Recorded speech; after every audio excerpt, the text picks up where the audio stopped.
ہاں جی، ہم پڑھ رہے تھے عبارت کی تشریح کے متعلق، جس میں ہم حوالہ متن پڑھ رہے تھے۔ حوالہ متن میں سبق کا عنوان جی ہمارے پاس ہے اپنی مدد آپ، اور مصنف کا نام یعنی کہ اس کو لکھنے والا جو ہے رائٹر وہ کون ہے، سر سید احمد خان۔ تو وہ ہم نے یہاں پہ لکھنا ہوگا سر سید احمد خان، یعنی کہ ہم حوالہ دے رہے ہوتے ہیں کہ یہ پیراگراف کس سبق سے آیا ہے اور پھر اس کو لکھنے والا مصنف کون ہے۔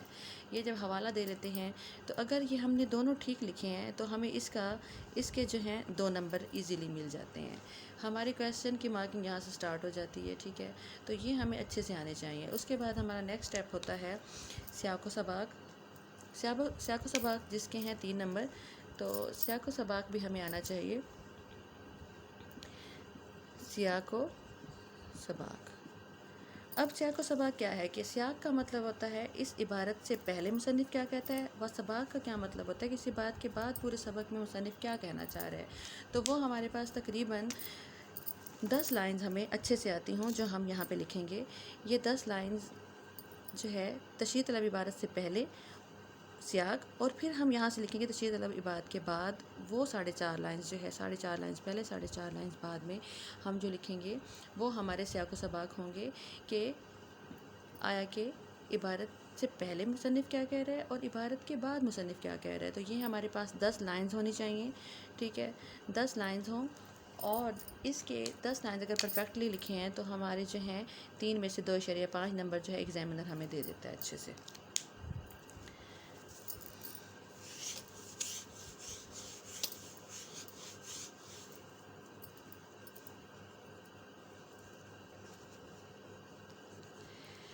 سیاق و سباق کے بعد ہمارا نیکسٹ اسٹیپ آتا ہے تشریح کا، جو کہ 10 نمبروں پر مشتمل ہے، اور اس کا طریقہ کار کیا ہے کہ جب ہم تشریح کرنے لگتے ہیں تو اس میں ہم فوراً تشریح نہیں اسٹارٹ کر دیں گے عبارت کی۔ ہمیں پہلے مصنف کا تھوڑا سا تعارف دینا پڑتا ہے، جس کے لیے ہم تعارف جو ہے تھوڑا سا دیں گے مصنف کا، اور یہ اچھا امپریشن ڈالتا ہے۔ تو وہ تقریباً ہمارے پاس 3 سے 4 لائنز جو ہے ہمیں مصنف کے تعارف کی آتی ہوں۔ یہ لکھنے کے بعد ہم اپنی تشریح سٹارٹ کرتے ہیں، مارجن لائن کے تھوڑی سی جگہ چھوڑ کے یہاں سے لکھنا شروع کرتے ہیں کہ پیراگراف میں مصنف کیا کہنا چاہ رہا ہے۔ جب ہم شروع کرتے ہیں تو وہ پیراگراف ہمارے پاس تقریباً 8 لائنز کا ہو۔ 8 لائنز کا پیراگراف لکھنے کے بعد اب ہم نے ہمارے جو ہیں اقوال، احادیث، آیات، ہمیں کچھ بھی آتا ہے تو وہ ہم یہاں پہ لکھیں گے۔ ہمیں اگر شعر آتا ہے تو ہم یہاں پہ شعر لکھیں گے 8 لائنز کے بعد، ٹھیک ہے، اور اس کے بعد پھر ہم اپنا نیکسٹ پیراگراف شروع کر دیں گے، وہ بھی 8.5 لائنز کا۔ وہ لکھنے کے بعد ہم نے ایسے ہی ہر 8 لائنز کا پیراگراف بناتے رہنا ہے، اور ہم نے کوئی نہ کوئی حوالہ جو ہے ہمیں آتا ہو اچھے سے، ٹھیک ہے۔ ہماری کوئی احادیث ہو سکتی ہیں، کوئی آیات ہو سکتی ہیں۔ اگر آیا کہ حدیث لکھنی ہے تو حدیث کے لیے ہم یہاں پہ لکھیں گے سینٹر میں حدیث، تو اس کے لیے واوین لگانا بہت ضروری ہے، ٹھیک ہے۔